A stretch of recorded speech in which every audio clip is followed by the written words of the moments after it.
got my little bud Yoji here for today's question. Today's question is, why do these things always scroll off my screen when I'm ready to read it? Here we go. Hey Lauren, this is a very random question, but what would you wear to a funeral? I recently lost my grandmother and I caught myself thinking, what would I wear to her wake? Of course black and something formal, but I would like to know your thoughts. First of all, I'm sorry for your loss. Grandmas rock. And my grandma played a huge part in my career, so yay to grandmas.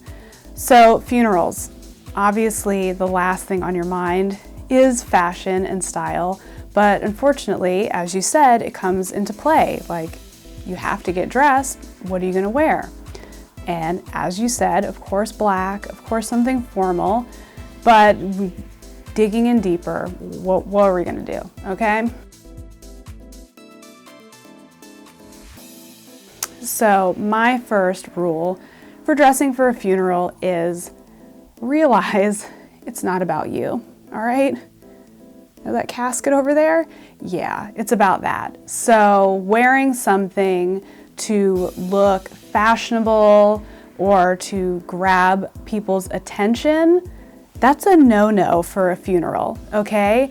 You want to dress in a respectful manner. So don't look like a schlub, you know, don't like, oh, I got my black sweats on and some nice dress shoes. Like, that's ridiculous. That's drawing attention to you in the way because you look like a hot mess.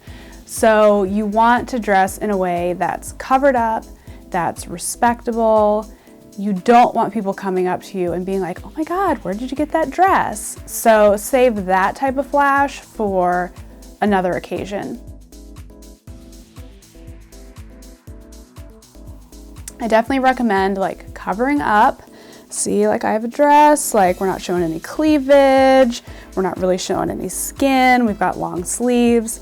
I'm wearing a shorter dress, but say I were going to a funeral, I would probably put on black opaque tights if it was, you know, weather permitting, and some type of closed toe shoe.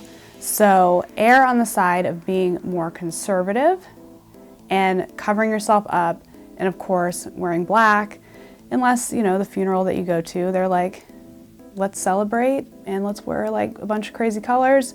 You know, follow the dress code to the actual funeral, but you really can't go wrong with black and conservative. So I hope that answers your question. And anyone else who's unfortunately having to get dressed for a funeral, just remember these tips and it will make that part of the day a little less stressful. If you have a fashion question for me, ask me. Me and Yoji here will hook you up with an answer. So you can drop a question right below in the comment section. You can go to my website, laurenmessiah.com, and you can pop a question in that little contact form. Maybe you can track me down on social media. I'm listening. I'm listening to your questions and I'm ready to answer them right here on video. So I definitely want you to subscribe to my YouTube channel because that's where the fun's happening. There's videos all the time about fashion and all sorts of fun stuff. So get your subscribe on and I'll catch you in the next video.